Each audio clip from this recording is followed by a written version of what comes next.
Yeah, get GTFO. No, I'm just kidding. Everyone, come hang out. Let's have some fun. Chad's in the background right now. There's nothing too crazy going on, guys. But let's get this spinning wheel here. There we go. Welcome in, guys. It is Saturday night, and it's breakfast for dinner for Broncos Mile High Insiders. Inside Broncos Mile High breakfast. There we go. All I know, Scott, are you a breakfast for? I think we've had this conversation before. You definitely are a breakfast for dinner kind of guy. Yeah, I eat oh yeah. I'm a anytime. If you put food in front of me, anytime, whatever it is, Besides within meat, reason, yeah. I'm gonna eat it.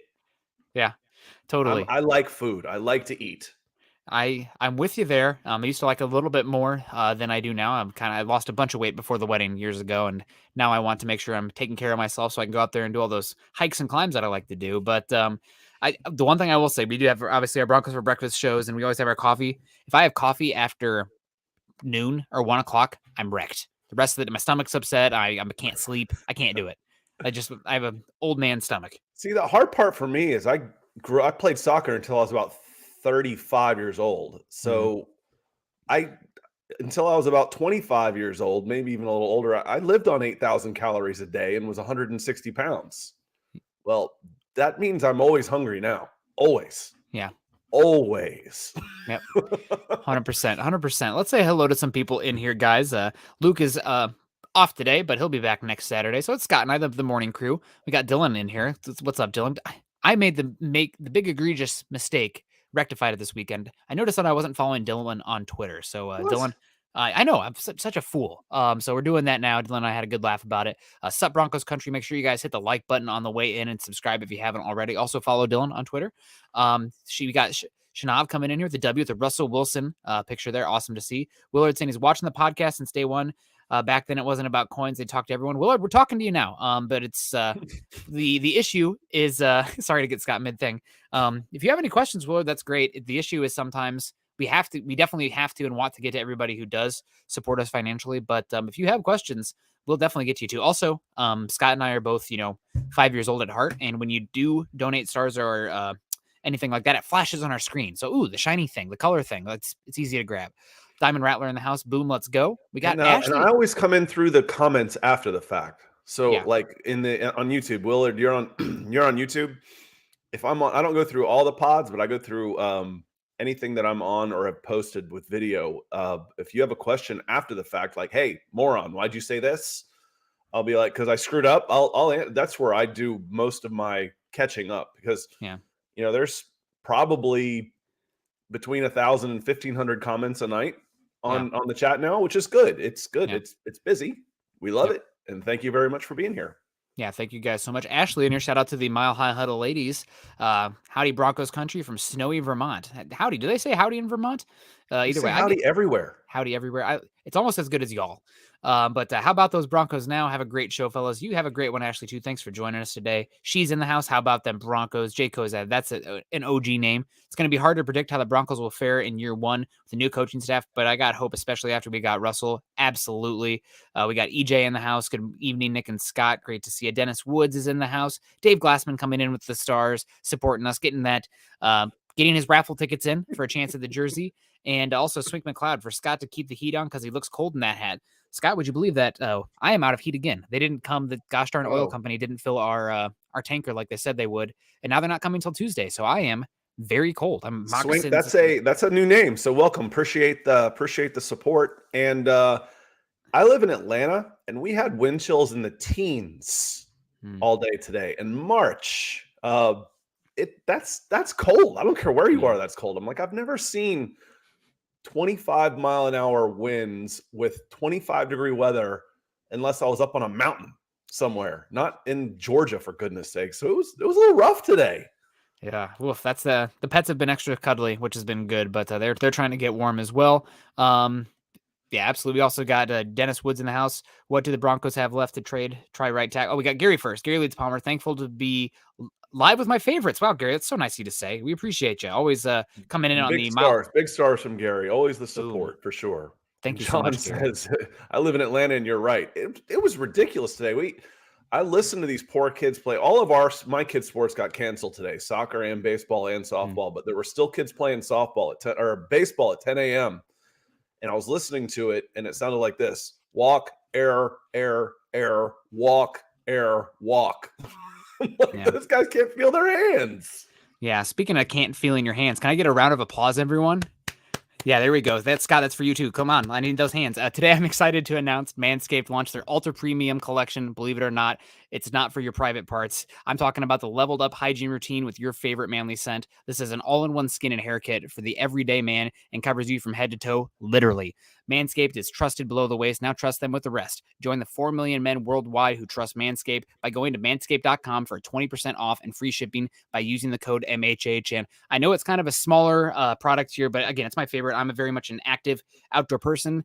And my biggest issue with outdoor activities is that I sweat almost instantly. That's just, I can't help it. I go outside and take the trash. I come back in. My wife's like, "Oh, you're stinky." It's like, well, you know what? Maybe you take the trash then. No, how about that? That way I won't stink. But in the backcountry, it's especially an issue when I'm backpacking or whatever. The crop mops, I got them here. They are the refreshing ball wipes with active pH control. I don't know if any of you guys are campers or backpackers, but if you've been out in the wilderness for a couple days, you don't want to get into your sleeping bag or your sleeping clothes smelling like the hike that you just did. So the crop mop is one of my favorites. It's for active life, work, travel, and dating. So make sure you check out Manscaped. Also, obviously, crop mop, my favorite. Well, and frankly, I know there's a lot of, double entendres and play on words when we do these things, but, I've got the hat on because as I get older, stuff starts coming out of the ears. Yeah. And the Manscaped stuff above the waist, takes care of ears, neckline, nose, good things where you start losing it up here and it starts growing in place you didn't want it before. So that's a big help for me. Yeah, absolutely. So get 20% off and free shipping by using the code MHH, easy to remember, from Mile High Huddle at manscaped.com. Again, 20% off and free shipping if you use the code MHH at manscaped.com. The power of attraction is now in a bottle thanks to Manscaped. All right, well, the read's done, so we can have a lot more fun. Let's say everybody who's in here. Jasmine's in the house. I remember Jasmine joining us when we did our fever dream of an episode that was the Tuesday live show that was Russell Wilson coming to Denver. Good to see you, Jasmine. I'm glad we didn't scare you off. Hopefully we didn't scare you off with the read just now. Jamal Killings too. Hello, fellas in Broncos country. We got Dirty Boy Nick. You're cool too, IG. He said he loves me. So okay. Dirty Boy 6789. 6789. It feels like a phone number. I know it's all in order, but I think that's a phone number. So I don't think I know this person. I might. Dirty Ernie Boy. Mays in the house too. Ernie's really great in the Facebook group chat. Make sure you guys are going to facebook.com/Mile High Huddle and /Mile High Huddle pod. Hello, Ernie. Good to see you. Miguel Santasteven coming in here. Evening, fellas. What are the odds the Broncos land La'el Collins and Chandler Jones /Von Miller? I think the odds are pretty good for an edge rusher. It might not be Chandler Jones /Von Miller. I don't know if you saw today, it was Jeremy Fowler of ESPN said that the Vikings are shopping Daniel Hunter, who is a very good edge rusher from the Vikings. He's had a back injury that's made him a little bit scary. It's a massive roster bonus, but I wouldn't be shocked if they don't find a market because of his massive roster bonus on his contract. And he could be on the market. He's one that interests me a lot. We could see DeMarcus Lawrence for the Cowboys. Apparently the Cowboys are having a fire sale going on right now. Speaking of which, we also got La'el Collins. Maybe I think there's going to be 3 years, $10 million per for a top 12. Let's go, safe top 12, probably top 8 right tackle. That's only 28 years old. That's kind of, I think you're going to have some competition there. Broncos might be interested, but you probably don't want to go crazy with your draft capital to go get him. But he interests me a lot. Oh, the other name I want to say is Zadarius Smith. I'm watching him intently with Green Bay. I think he'd be a great scheme fit. Yeah, and thanks for the stars, Mel. You start wondering, it's like, how many of these guys, you're about 25 right now before you do anything else. You still have to sign your draft class, which isn't quite as expensive as it was before, now that you don't have the 9. So forget that one. Yeah. But it's, how many of these guys can you get? Can you get 2 of those guys? And then what? What about linebacker? All these type of things. So, and again, y'all know me. I'm a cynic. You're not getting anybody. Threw that out the window. This is a different franchise. This is different covering the Broncos and some of the other teams I have. So La'el Collins, Chandler Jones, and or Von Miller. Be pretty surprised if you didn't get one of those 3, wouldn't you? So, and Phil coming in with some stars. Appreciate you, my friend. And Travis coming in with some stars also. Great show, guys. Hopefully it will be. We're just getting started, but the energy feels good, especially since I didn't know I was coming on until about 3 minutes before we came on. So we're going to I was going to be here anyway. Might as well just come instead of typing snarky comments in the background. I can just, say my snarky comments. Travis saying good evening, Nick and Scott in Broncos country. It's dinner with the Broncos. And no kidding, you know what I just had? A slice of pizza and a bowl of Golden Grams. That was my dinner tonight. I know we made a point with Wilson. Charge made a counterpoint with Mac. What's Peyton's next chess move? I think that Peyton's next chess move needs to be bringing in good players, but not breaking the bank. Historically speaking, if you are paying for free agents, most of those free agents that are the big deal breakers tend to not work out very well. There's a reason that those guys hit the markets, especially, avoid paying. If the Patriots let a player go, do not buy. Historically speaking, that's a big red flag outside of Aqib Talib and Chandler Jones. So definitely something the Broncos will have to do. I don't think they have to go out there and make the craziest purchase at the right tackle position. If you can get La'el Collins, absolutely. But what they cannot do is go out there and do a Juwan James, Malik Watson type of move where it skunks you the next few seasons. Obviously, this Broncos team, their window opened up the day they traded for Russell Wilson, but this isn't a 1-year window. This isn't a 2-year window like you're talking about with Aaron Rodgers. You're talking 5, 6, 7, 8 years. So if you can, even if let's say worst case scenario, you bring back Bobby Massey, he's better than 3 of the 4 right tackles that played in the championship games last year, in my opinion, or right there with them.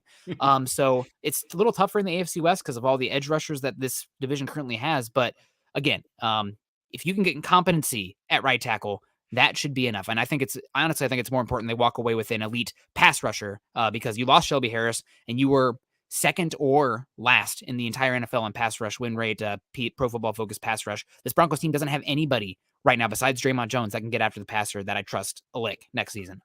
Yeah, and even then, that's a 3-4 lineman. What you get from him is a bonus. You're not really counting on a ton of pressure from a 3-4 interior lineman as opposed from your edge guys. 100%. Yeah, absolutely. So they got to make some moves there. I think they'll be able to walk out with an edge rusher. That's the one that they have money in the bank. They're ready to go make a splash. DeAndre Weatherspoon, good to see you. Worm for Mayor, awesome. Paul, good to see you. Paul, hello, Nick and Scott. Good morning. Wait, where are you, Paul? What was that one, Worm for Mayor? Worm for Mayor, good evening, Nick and Scott. Are we having evening coffee tonight?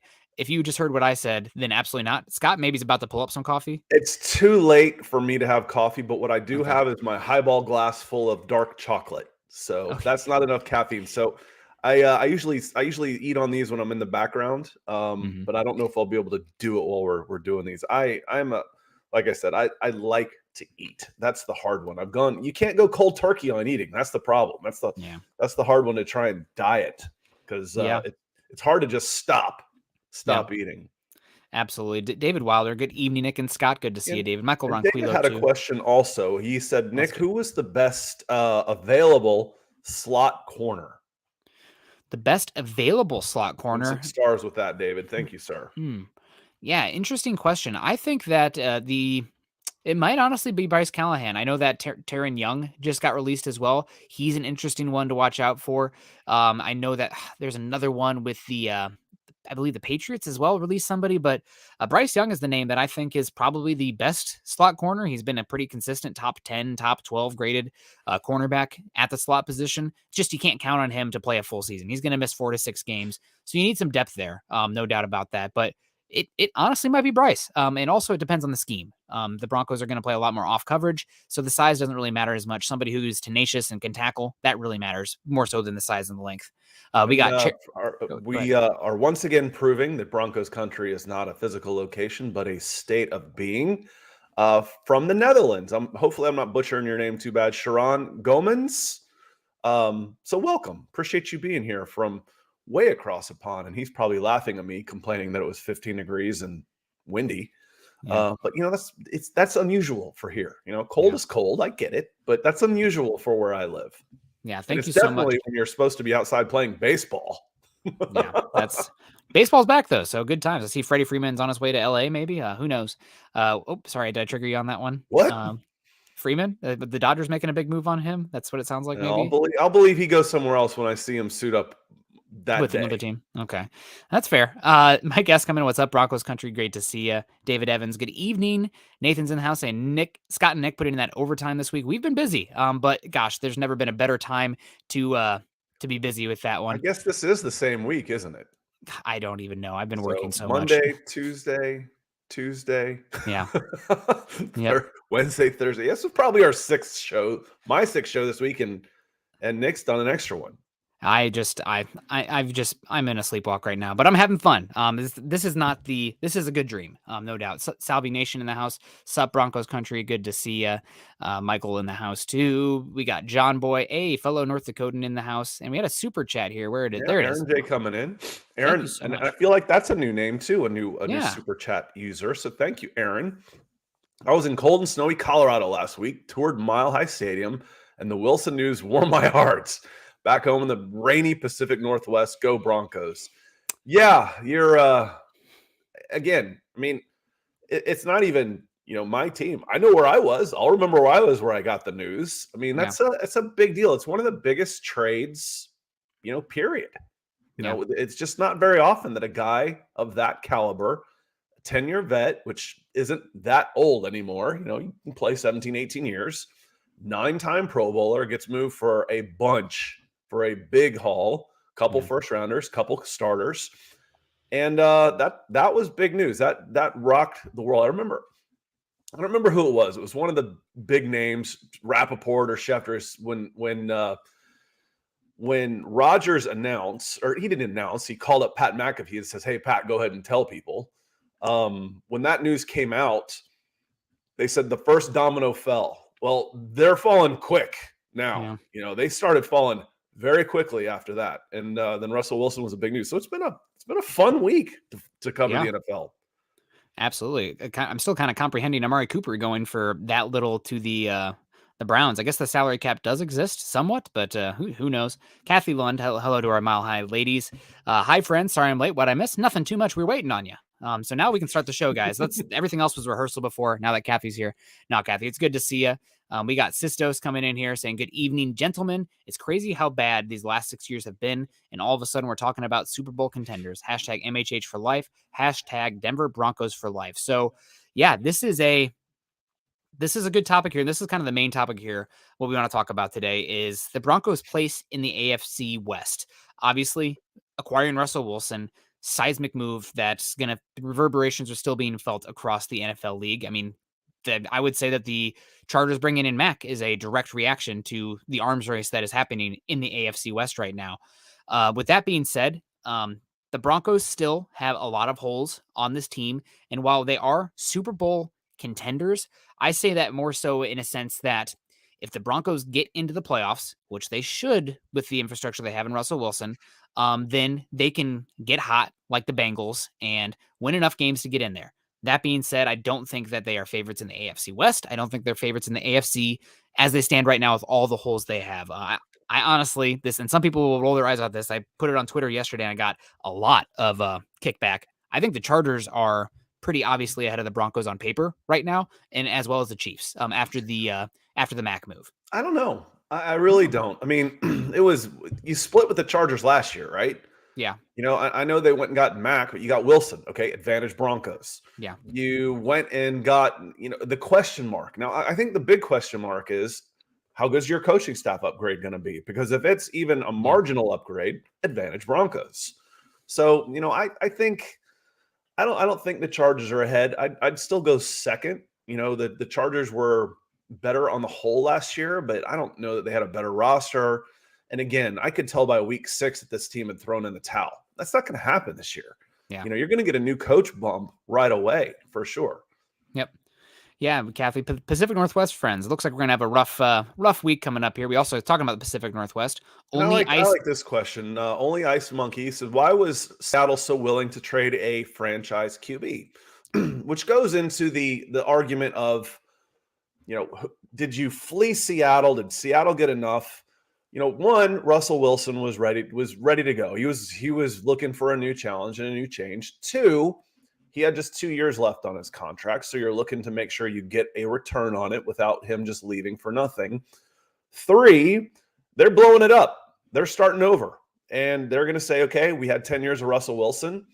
We probably aren't going to be good enough that a franchise quarterback is going to make that big of a difference for us. We can get a bunch of draft capital and take a couple shots in the draft take a couple shots in free agency, take a shot or two in the trade market, Deshaun Watson, and we can start younger and start building again.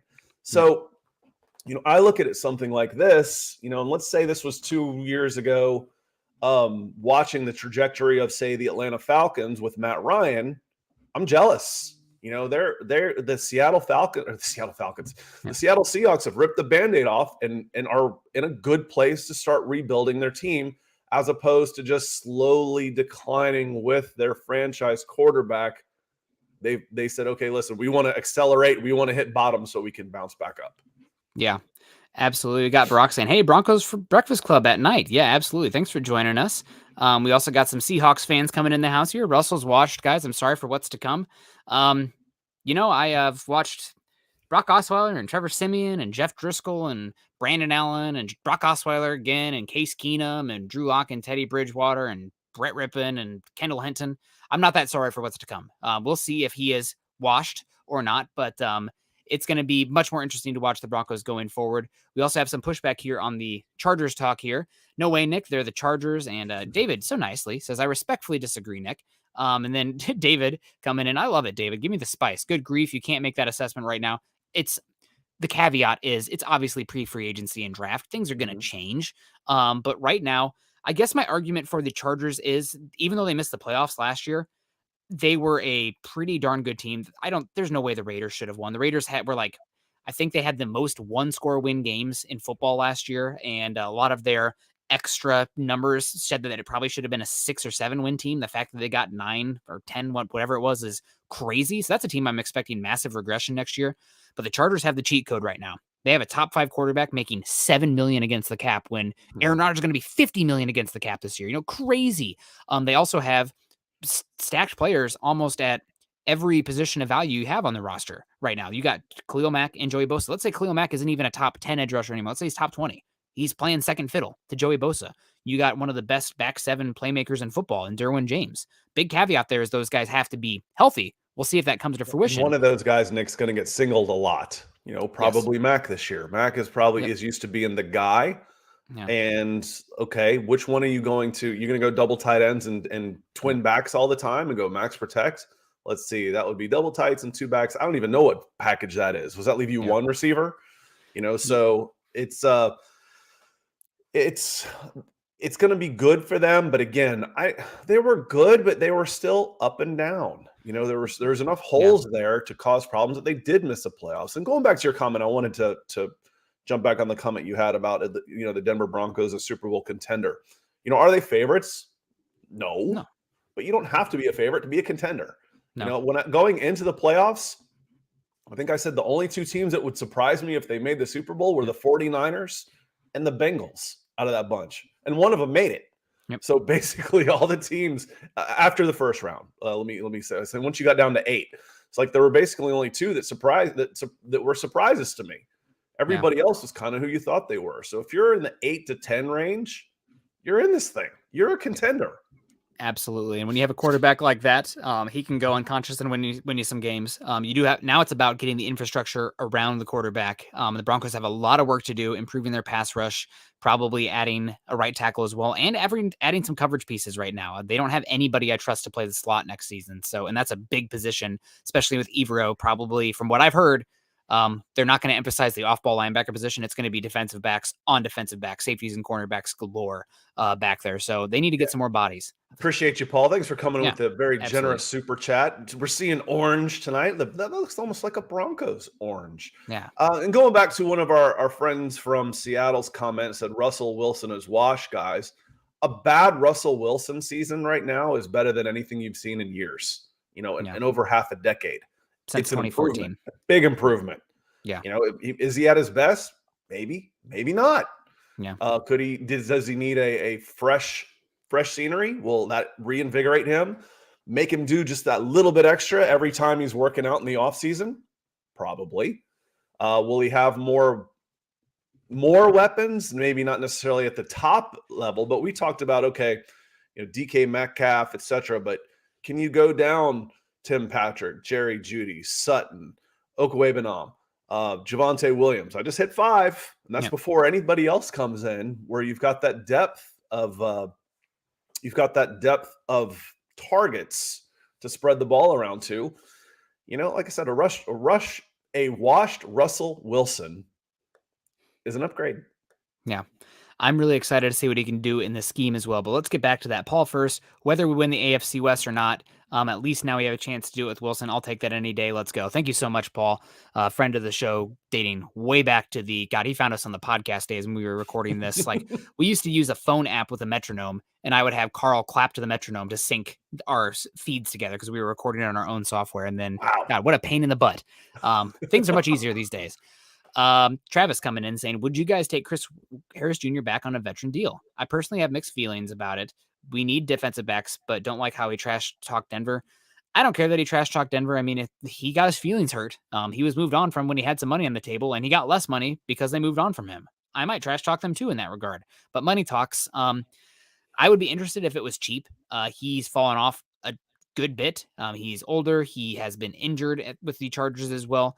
If he comes in and, gosh, I guess, honestly, I want to do better than him. I'm going to be completely honest, because he comes in and you probably paying him. He's not going to come in to be your backup slot or your fifth cornerback. So if it's really cheap, I guess I'm interested. But it does concern me a bit. And I'd rather chase a little bit better than Chris Harris Jr. right now, as much as that hurts me to say, because I think what a good find by Elway, that first draft class. Harris Jr., not drafted, but undrafted free agent, coming in with Von Miller that same year. I mean, that's incredible. That's an incredible haul.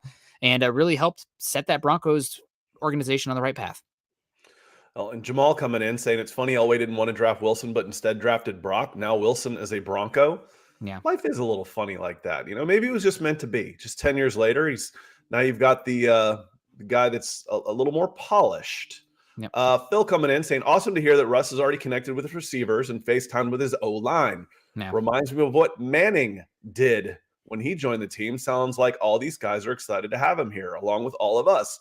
Reminds me of another guy who connected with his team very well when he got to the team last year and won the starting job. So it is a move of a veteran quarterback to go out there and make sure you are well connected and showing leadership like that. He's not, Russell Wilson's not the first. Teddy Bridgewater's not the first. Peyton Manning wasn't the first, and they won't be the last. That is a move of a veteran. They know they depend on everybody else around them. Thank you, Phil. Yeah, thanks, Phil. Phil got a new picture too, so shout out to Phil. We got Eagle coming in here, or Eagly. Is it right to think that we need help at right tackle and edge? Absolutely. Those are the two biggest spots, without a doubt. I would also add nickel corner, or somebody who can play the slot. Doesn't have to be a corner per se. It could be a safety as well. And also defensive tackle. Broncos probably need to bring another defensive tackle now that Shelby Harris has been moved. So we got Nathan coming in. Thoughts on cornerback Carlton Davis and outside linebacker Aluakon as possible additions to the defense? I think Carlton Davis is going to get an absolutely insane contract. He's a 25-year-old boundary corner. So I personally think he's going to probably get more than I would be willing to pay. Again, it's great to pay all the good players, but sometimes you have to be a little bit frugal, and you're going to find more value signing the guys who are $3-4 million versus these guys who are going to get 15 plus. That's what the Bengals did last year to fill out their defense. That's what the Raiders did last year to fill out their defense. And they went from bottom 3, bottom 5 defense in DVOA and EPA per play up into the top 15. And if you have a good enough offense, top 15, good enough to get you there. Broncos are the only team to make the Super Bowl in the last decade that had a defense, I guess not a decade, the last 5-7 years that had a defense as good as they did with the offense being poor. So you can get there with just good enough defense. Aluakon, he's fine. I don't think he's a very good scheme fit. I just think he has to be completely covered. I want him in a 4-3 defense. He's Aluakon, and this is Nick watching a lot of the Falcons this year, being able to just breeze through Foye Aluakon's name nicely. He had 192 tackles, 6'2", 215 pounds, a late round draft pick, a Yale grad, the kind of guy you want on your team that you root for. Super productive, super smart, makes all the calls for the Atlanta Falcons defense. The other problem with that is if you don't think he's that great of a scheme fit, which to me can be debated, I think he's hella productive and he's a great leader. He's super smart.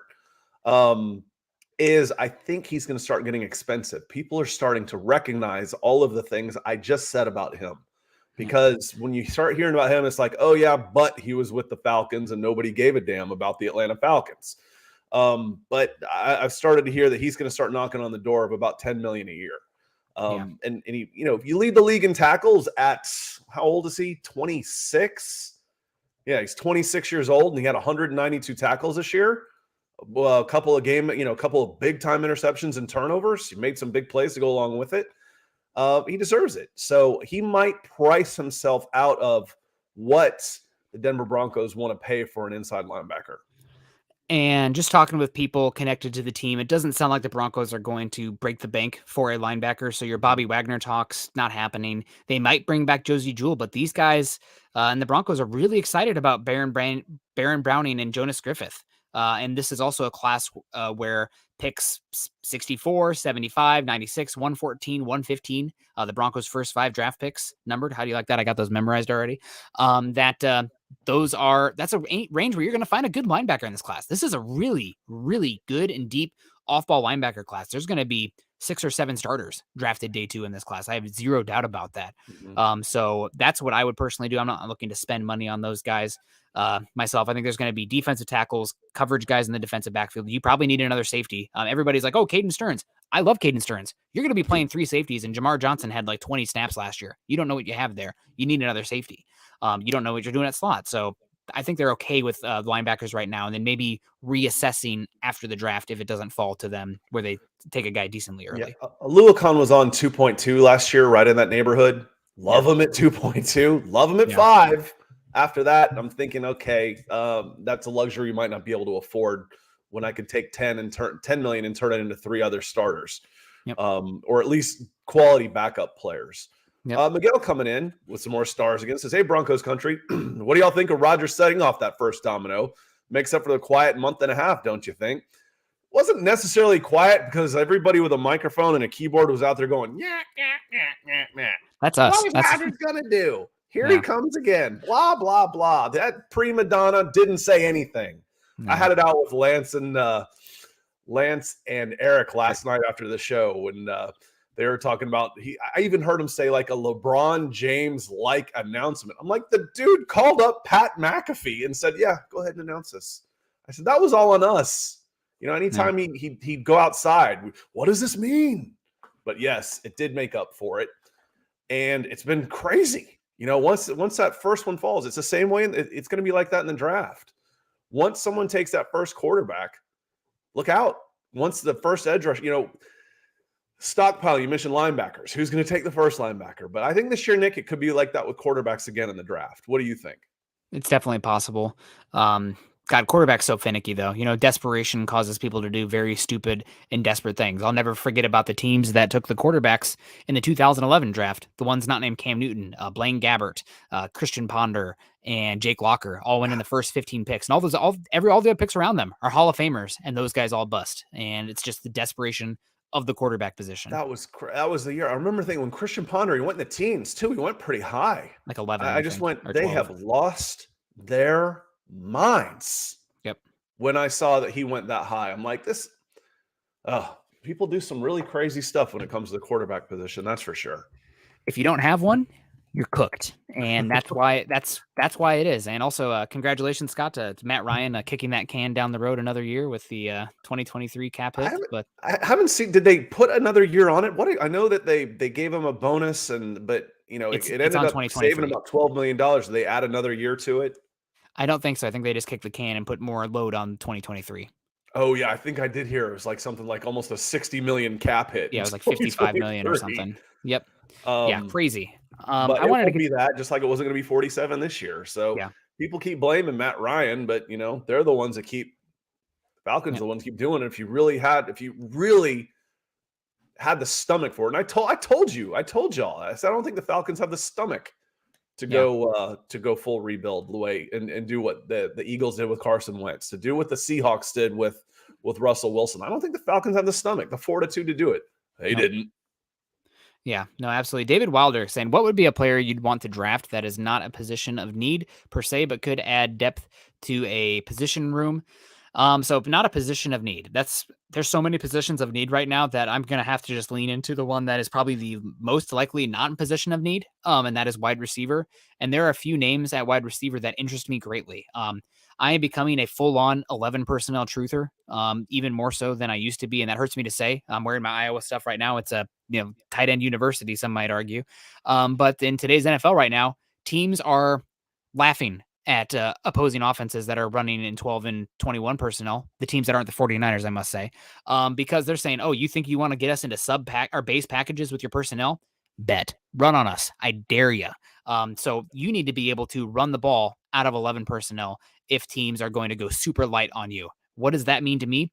You need your wide receivers being absolute maniacs as blockers out on the edge. It's something that's made the Rams so much fun to watch. They do so much out of 11 personnel and it all looks the same, but there's different plays out of it. And Robert Woods, Cooper Kupp, those guys block like they're street fighters. I mean, it's incredible to watch on the boundary, and that creates a lot of big runs out of that outside zone. So a long way to get to it. Two wide receivers who block like absolute psychopaths that I think would be in range where the Broncos might start thinking about it. John Mechie III in the third round, he tore his ACL. Maybe he's not going to be fully 100% next year, but you know what? If you're the Broncos, that's okay. You don't have to have your wide receiver be 100% next year because it's going to be more about down the line. And he's a dog blocker. I really like what he brings. Really good route runner as well. He's going to be a really good number 2 wide receiver in the NFL, I believe. And number 3 too. If you have a guy who's good enough to be a number 2 quality player as your number 3, even better. The other one who stands out to me is Velus Jones from Tennessee. He's a returner as well as a dynamic, really good blocker in space. Tennessee with their quarterback erratic play didn't really live up to it. So he's one that interests me as well. And again, you're talking about a massive luxury on that one. And we went same position. This is my guy, Christian Watson. Jumped out of the gym, 11'4" broad jump, 6'4" and change, about 210 pounds, ran 4.36. I think he probably played his way up to where he's going to be gone before you get a chance. I think it might be the third play on here. Obviously it wasn't the third. I like his hands. He's got almost 11-inch hands too. I mean, he's got, but watch him block on one of these. He's a great blocker, like Nick was saying. So he does it all. So Christian Watson was my guy for, because we both said the same thing. Wide receiver, you basically need everything. Watch, this is a block. Nice seal here as he comes around. And that was the one where the safety said, I'm not going to mess with Faalele there. So that was my guy. Yeah. That was David's question. Was Christian Watson. Really a big fan. And Nick and I both went the same way. We both went wide receiver. Travis coming in with some stars, saying it would have been awesome to see Wagner with Browning. Wagner, go ahead. What happens with Josie Jewell? A lot of the same things that I like. I like that veteran presence. And, again, coming off the injury, I don't think Jewell's going to be that expensive. He was 2.5, right in that neighborhood last year, right, Nick? Yep. If he doubles his money at 5, do you bring him back at 5? Maybe. But Browning got more of a chance because Jewell was out. Now let's see what they can do together a little bit, And again, I like Jonas Griffith a lot too. What was he? 6'4", almost 260 pounds, running sideline to sideline like he did. Whew. I'm interested to see him in year 2 also. But I do want to see a veteran in there that basically can teach these guys, for lack of a better word, how to be pros. How to be pros, how to take care of their bodies, the film room, the day in and day out of being a pro. And I think Jonas did not Jonas, but Josie did a good job with that last year when he didn't get to play. We heard at least I'm already flushing their names. Who was the defensive coordinator? Ed Donatel. Donatel was singing the praises of Josie Jewell last year, saying he was here every day, worked with the guys every day. If he's healthy, if he's affordable, I wouldn't mind seeing Josie Jewell come back. I really wouldn't. Yeah, absolutely.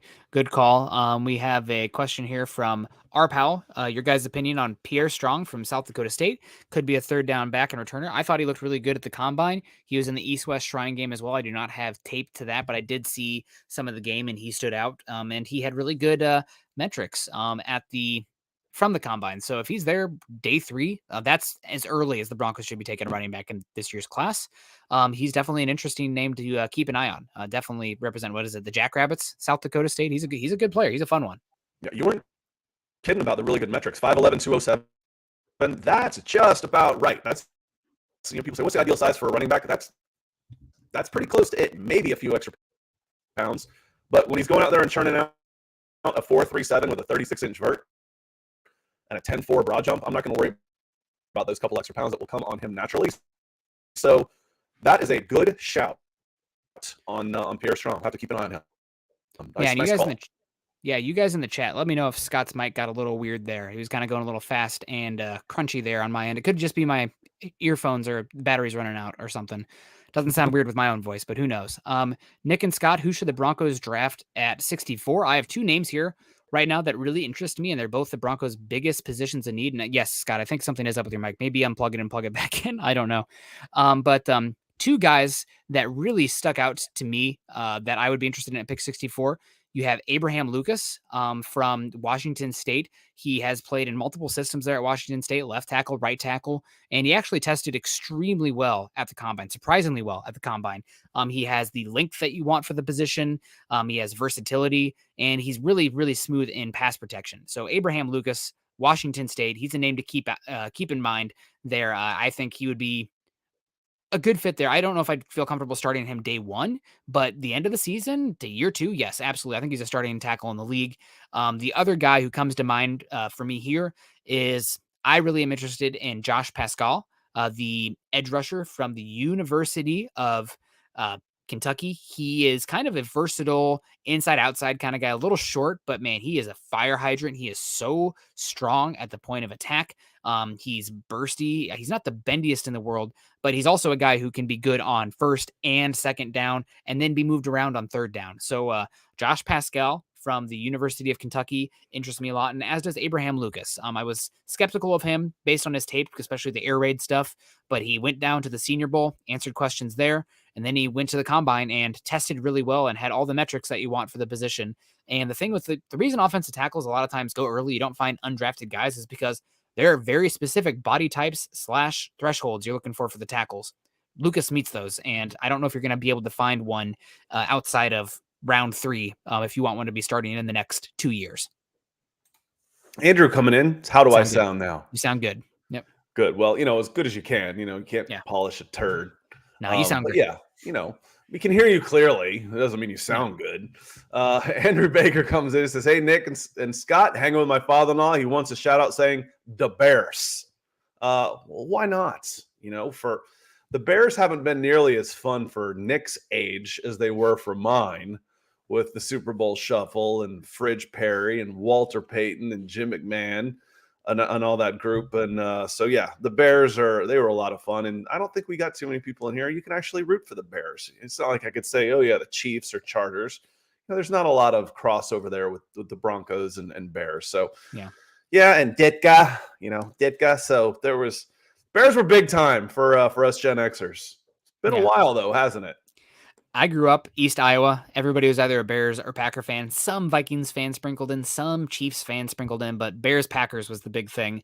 And there was a few good seasons when I was pretty young there. The 2004, 2006 range when they had Urlacher and Lance Briggs and Tommy Harris and all those guys and Mike Brown and Super Bowl, and Charles I'll never Tillman. forget Rick Riley, who I don't have any idea what he's doing now, but used to write the back cover of the Sports Illustrated magazines. And I'll never forget the line with Rex Grossman at quarterback after they went in and he was awful. He says, you went in with the reputation of being the worst quarterback to ever make a Super Bowl, and you failed to live up to that. I was like, ouch. Not great. That was a good one. Yeah, that was a rough one. We got a lot of Bradley Chubb conversation going on. Did anyone watch the last game of 2021? Chubb was awesome. Chubb had 2 surgeries last year on his ankles. You can say what you will about the injury-prone issues, but you're trading Chubb for what right now? A 4th-round pick because he's on his 5th-year option, a 5th-round pick. You're selling low. Chubb plays well this season, first season in a while where he hasn't had an off-season surgery that he's had to rehab from.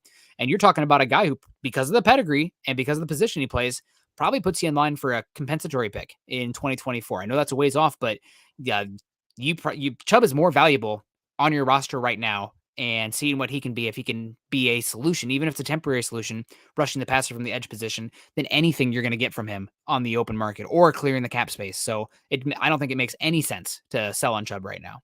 And it's worth a shot. It's 1 year, and if he's good, he's going to be really good. And if he's not, all right, well, we took a chance. And I remember asking you, hey, what do you do? Do you risk getting another contract? And you're like, no, franchise him. Like, oh yeah, I forgot, dumb. Wouldn't it be great to be able to have him go out there and get 15 sacks and you drop a franchise tag on him? No one has more incentive this year to be great than Bradley Chubb. Yep. Nobody. I mean, it could be the difference between $20 million next year. I mean, it really could. If he goes out and throws up double-digit sacks, he's in the $20 million range in 2023. So here's to Bradley Chubb in 2022. Travis, coming in and talking about Wagner Bobby Wagner, I'm sorry, since his college days at Utah State. It's fun watching those guys, isn't it? And hopefully, again, we were talking about. I think it was Jamal made the comment. Almost had Russell Wilson 10 years ago, and now here he is. Like I said, maybe it was meant to be. From what I've been told, and George Payton has people have said things, and then he has done the opposite. So this could be pure propaganda from the team, or I guess not diversion from the team. But it does not sound like the Broncos are looking to pay any linebacker big money this offseason.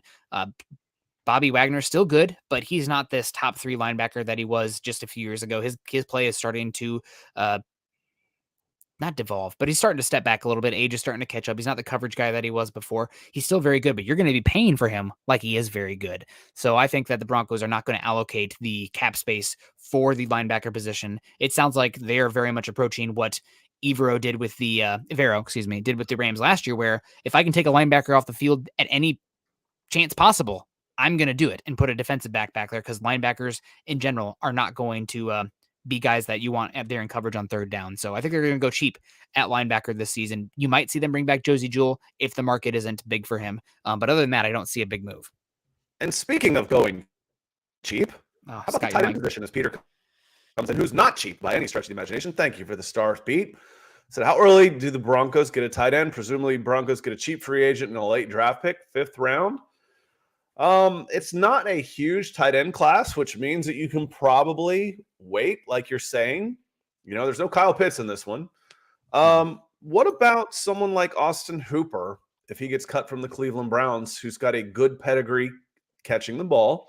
Another guy that, again, if the Falcons could get back some money that for players that Matt Ryan has made a lot of money for, Austin Hooper would be one of those guys who got a big contract once he left Atlanta. But he's got a decent pedigree of catching the ball. Someone like that could be a possibility. We were talking a little bit about Trey McBride last night. Maybe 3rd. He might go in the 3rd. I don't know. I wouldn't want him any higher than that. 4th round, but a cheap free agent, a late draft pick. You got a bunch of them. What are you looking at here, Nick? I've known that Mike Klis has tossed out the name Will Dissly, who the Seahawks drafted out of Washington a few years ago. He's been a really good blocking tight end, but he's had injury issues. If Broncos fans probably remember them, because when the Broncos played the Seahawks, Dissly went for like 200 yards against that Vance Joseph defense that was absolutely dreadful against tight ends. Let's play man coverage with a tight end there. Yeah, great idea. With linebackers, not Vance. What are you doing? So maybe he's a name to lean into. The thing is, like, Broncos country went into a tizzy after they traded for Russell Wilson and giving up Noah Fant. Like, what are we going to do at number 1 tight end now? Guess what, guys? Historically speaking, Russell Wilson hasn't really utilized the tight end as much as other positions. So I'm not really worried about it too much. If you can find yourself a competent blocker there that can come in and make teams have to play nickel instead of dime against you in 11 personnel, that's enough for me. Some names that stick out to me that I think would be good fits for the Broncos specifically. Jeremy Ruckert is a name. Ohio State. I think he's a developing solid blocker there. Maybe you can get him at pick 96. I think 75 would be a little early, but 96 if he's there, that interests me. And then there's also Bellinger from San Diego State, a pretty good blocker there. Moves decently. He's not going to be a great separator, but he's hulking and he's strong at the point of attack in the run game and pass protection. So 2 names that I have my eyes on that I've thought make fit for what I believe the Broncos should be doing at the tight end position.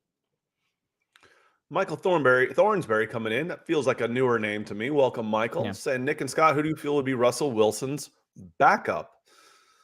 Oh, I don't know. I really don't. It becomes such a journeyman job. Find somebody that's everyone else has given up on and sign into a veteran minimum. That's going to be the thing. You're not going to invest in the backup quarterback position. It's just going to be a guy. It's going to be a guy who's going to make $1 million, holding the clipboard. It'll be nice. And maybe with one of your 72 draft picks, maybe you pick someone else down the road. Again, Bailey Zappi interests me as one of those guys. I think he's obviously knows the game. The guy threw for 6,700 yards this year. He obviously knows how to find the open receiver. I feel like he's got a Kellen Moore trajectory where incredibly productive college career and doesn't quite have enough of it for the pro career. 2 years later, he's an offensive coordinator for the Dallas Cowboys. But for me on this one, Michael, I just feel it's going to be a veteran minimum type. Josh Rosen is now a free agent.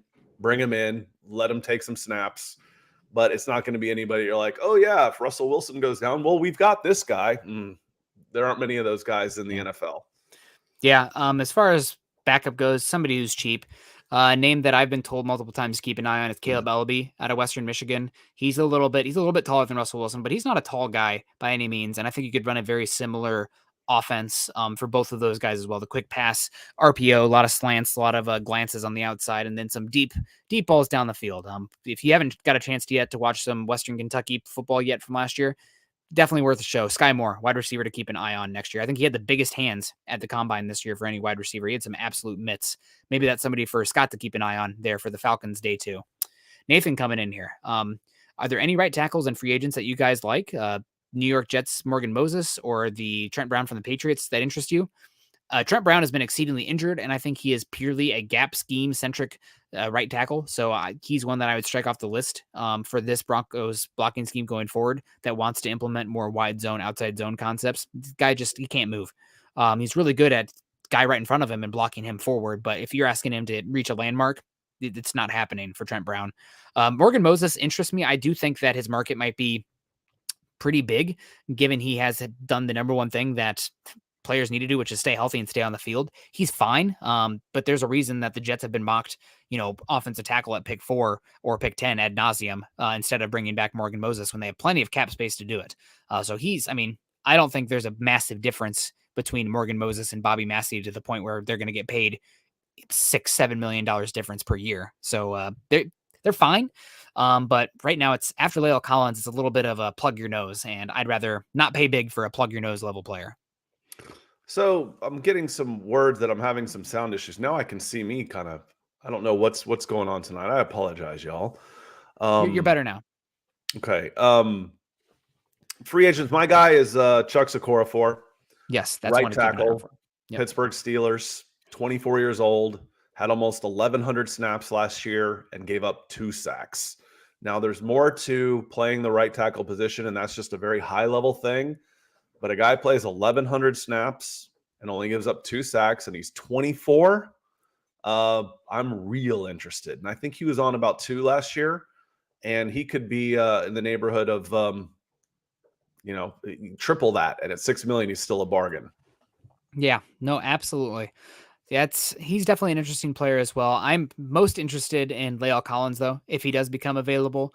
I think that Broncos are going to have a hard time getting him in comparison to some other teams that might be a little bit more desperate at the right tackle spot with more capital than the Broncos have. But we'll see. If he's available, I think you go get him. $10 million a year for 3 years with, I think, 0 guaranteed money after the trade. I mean, that seems like a no-brainer to me, but there's going to be some interest for him. I would assume he has had injuries and he was suspended also. So, hasn't been playing that much football over the last 2 years. So there's a little bit of risk there, but he definitely interests me. So let's keep it going here.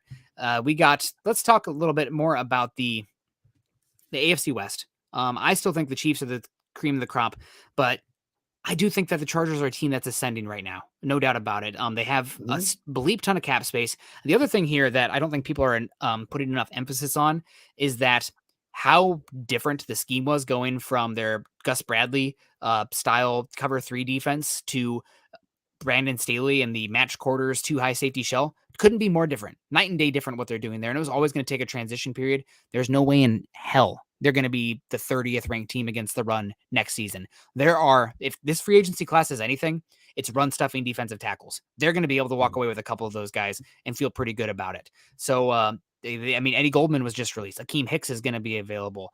You got Sheldon, from the Rams, it's going to be available. Sean Robinson is going to be available. Those are just on the top of my head. The guy from UConn coming off the Jets, who has a Fluacon or something like that. One of his names. He's a really good run stuffing guy. BJ Hill, really good run stuffer. So the Chargers, a lot of money. I think they're going to be able to do that. I think that the Chargers honestly are going to give the Chiefs a run for their money this season. And I say that knowing full well that the Chargers are just going to charger it up. And maybe this is just me doing a reverse jinx because the Chargers always get injured or fail to meet expectations because they're the bleeping Chargers. I think they built their new stadium on an Indian burial ground or something. I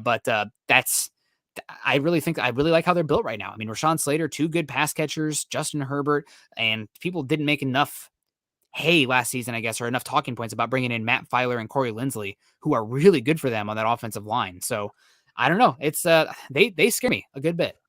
So the Chargers are picking at 17. That feels like a no man's land for the big defensive tackles. That feels like it.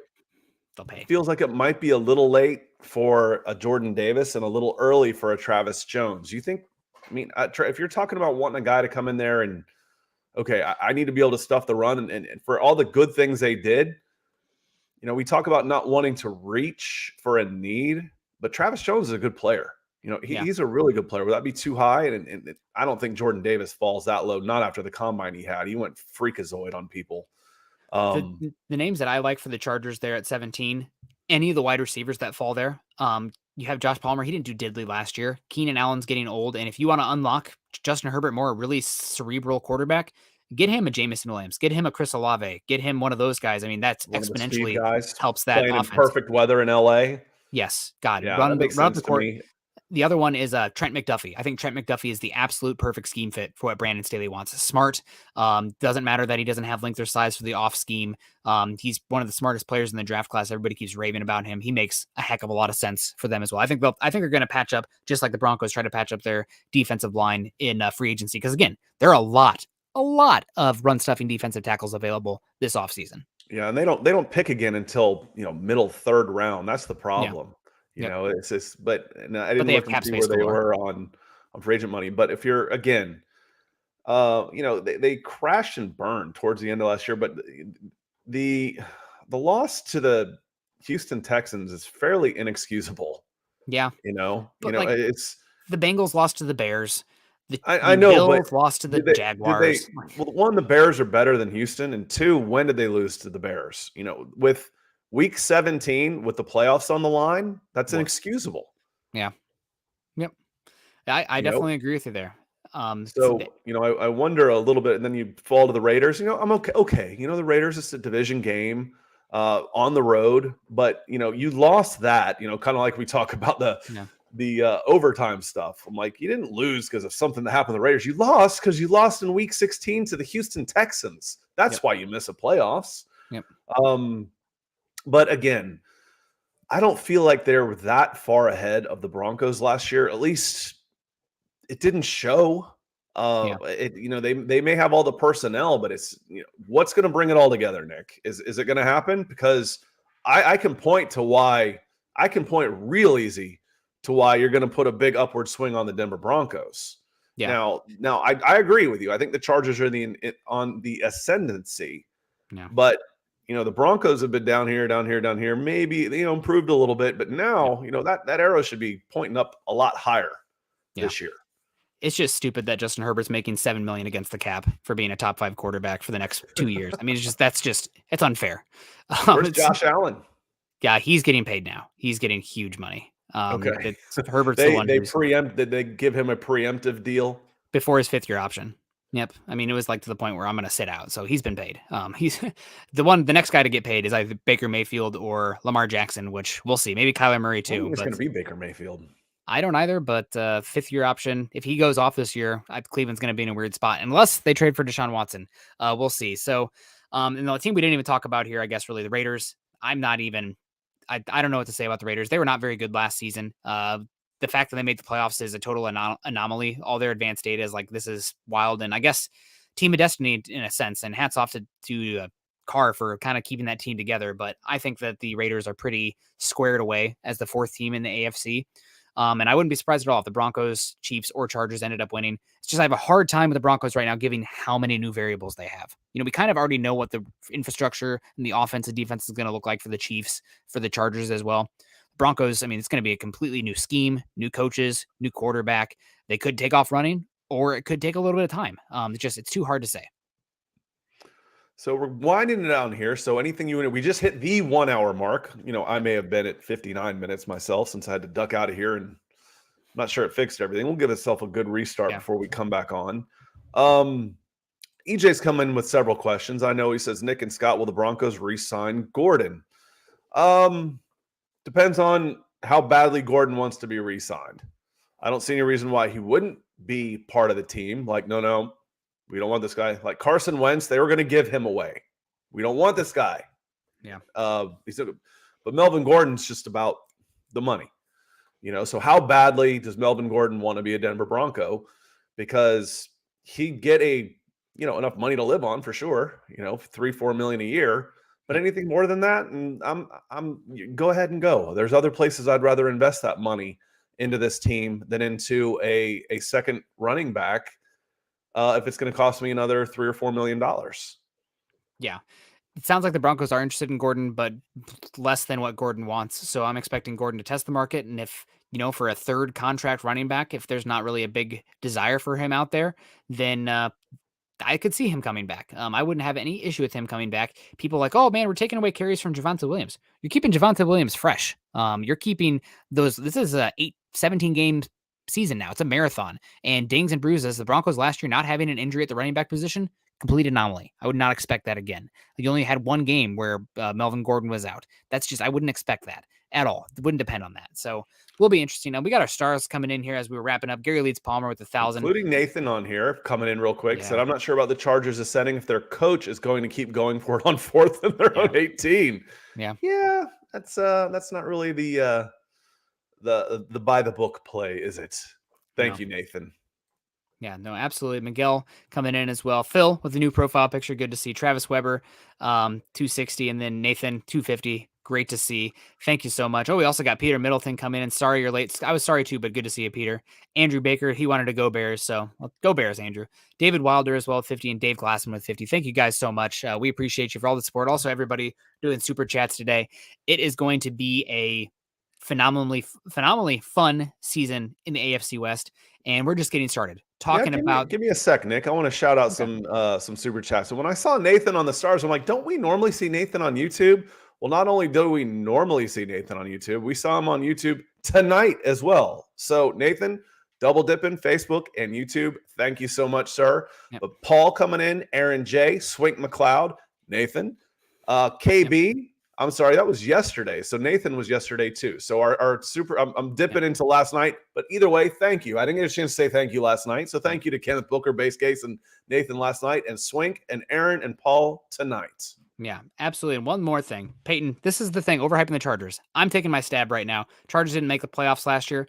What did the Bengals do the year before they made the Super Bowl? They were picking 5 overall.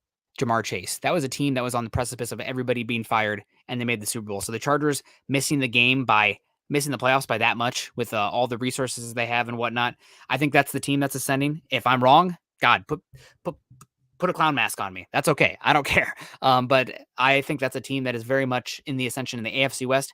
Absolutely wild. It's going to be a lot of fun. The AFC West is going to be essentially the SEC. You might as well just play every single AFC West game in prime time. It's going to be that good.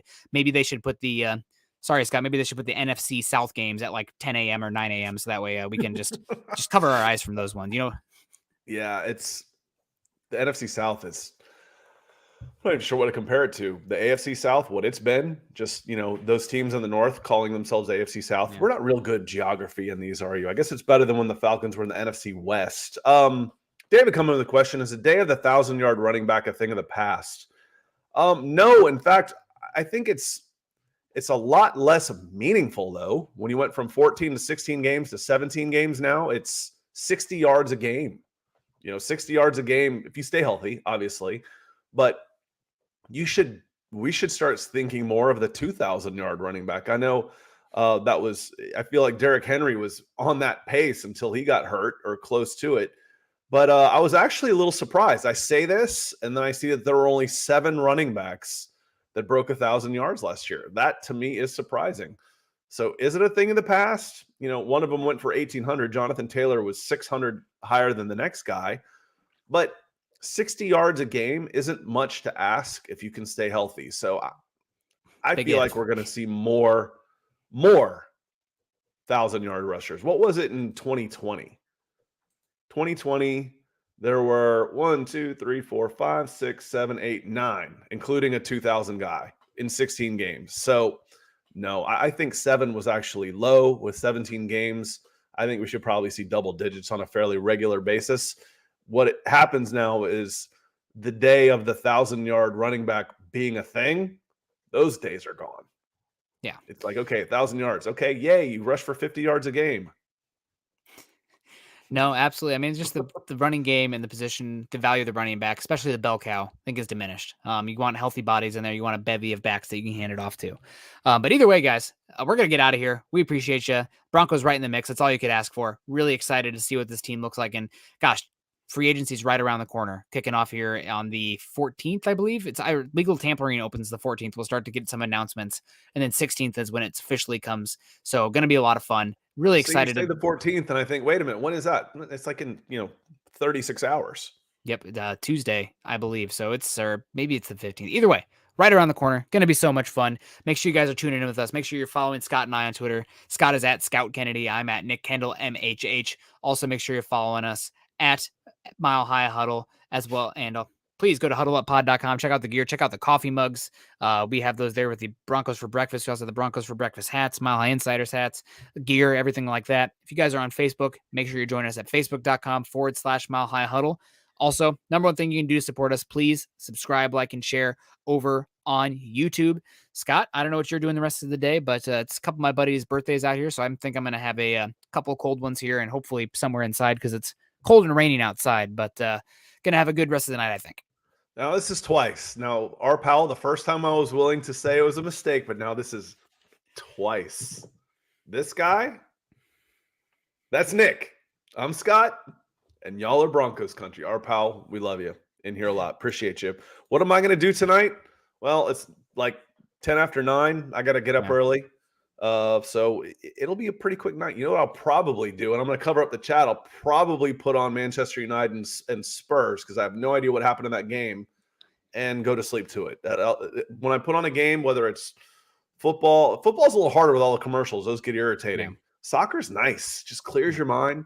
Baseball, I'm out. Yeah, absolutely. Well, guys, have a good one. Stay safe. Have a good rest of your Sunday or Saturday. Have a good Sunday as well. And we'll see you Monday morning for Broncos for Breakfast. Go Broncos.